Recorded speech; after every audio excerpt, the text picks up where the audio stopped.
Hi అండి. Punjabi dress కుట్టేటప్పుడైతే ఇలా అయితే వస్తూ ఉంటుంది కదండీ. మనం ఒక చిట్కా అయితే ఫాలో అవుదాము. సో, ఈ బంకతో అయితే ఇంకా 3D బంక అండి ఇది. సో, రూ. 15 రూ. 20 ఉంటుంది దీని రేటు. సో, ఇలాగా అతికిచ్చి ఇంకా మనము నెక్ అయితే తిరిగేసి ముందుగానే సో, ఇలా అయితే మనము బంక పెట్టేసి ఇలా జాయింట్ చేసామనుకోండి బాగా నీట్‌గా వస్తుందండి. ఒక కుట్టేస్తే చాలు. ఇంకా మనకి హెచ్చు తగ్గులు రాకోకుండా నీట్‌గా ఉంటుంది. సో, ఇదంతా మనము ఇలా ప్రె ఇలా బంక పెట్టేసి ఇంకా ఇలా ప్రెస్ చేయడమే. సో, చాలా ఈజీగా అయితే అయిపోతుంది ఫ్రెండ్స్. నేనైతే ఇలాగే ఫాలో అవుతాను పంజాబీ డ్రెస్సెస్‌కి. సో, జారి జారి పోతుంటాయి కొన్ని క్లాత్సెస్. అందుకే ఇలా అయితే ఫాలో అవుతాను. ఈ చిట్కా నచ్చినట్టయితే ఖచ్చితంగా లైక్ చేయండి. సో, ఈ సైడ్ కూడా ఇలా అయితే ఇంక పెట్టేస్తున్నాను చూడండి. ఇదంతా ఆరిన తర్వాత మనం సైడ్ క్లాత్ అంతా కట్ చేసి ఇంకా డైరెక్ట్‌గా అయితే కుట్టేయడమే. చాలా ఈజీ అండి ఇది. సో, మనకి ముడతలు కానీ ఏమీ రావు డ్రెస్‌లో అస్సలకి. నీట్‌గా అయితే కూర్చుంటుంది డ్రెస్సు.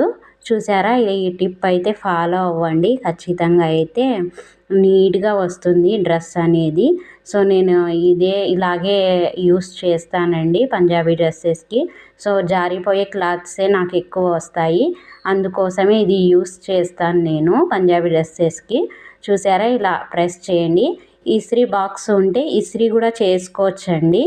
చేసుకుంటే ఇంకా నీట్‌గా వస్తుంది. సో, నేను ఇస్త్రీ అయితే చెయ్యను. ఇలాగే అతికించి ఇంకా కట్ చేసి ఇంకా దీన్ని కుట్టేయడమే ఇంకా క్లాత్ చూడండి. మనం కదిలిచ్చినా కింద హాయ్ అండి. పంజాబీ డ్రెస్ కుట్టేటప్పుడైతే ఇలా అయితే వస్తూ ఉంటుంది కదండీ. మనం ఒక చిట్కా అయితే ఫాలో అవుదాము. సో, ఈ బంకతో అయితే ఇంకా 3D బంక అండి ఇది. సో, రూ. 15 రూ. 20 ఉంటుంది దీని రేటు. సో, ఇలాగా అతికిచ్చి ఇంకా మనము నెక్ అయితే తిరిగేసి ముందుగానే సో, ఇలా అయితే మనము బంక పెట్టేసి ఇలా జాయింట్ చేసామనుకోండి బాగా నీట్‌గా వస్తుందండి. ఒక కుట్టేస్తే చాలు. ఇంకా మనకి హెచ్చు తగ్గులు రాకోకుండా నీట్‌గా ఉంటుంది. సో, ఇదంతా మనము ఇలా ప్రె ఇలా బంక పెట్టేసి ఇంకా ఇలా ప్రెస్ చేయడమే. సో, చాలా ఈజీగా అయితే అయిపోతుంది ఫ్రెండ్స్. నేనైతే ఇలాగే ఫాలో అవుతాను పంజాబీ డ్రెస్సెస్‌కి. సో, జారి జారి పోతుంటాయి కొన్ని క్లాత్సెస్. అందుకే ఇలా అయితే ఫాలో అవుతాను. ఈ చిట్కా నచ్చినట్టయితే ఖచ్చితంగా లైక్ చేయండి.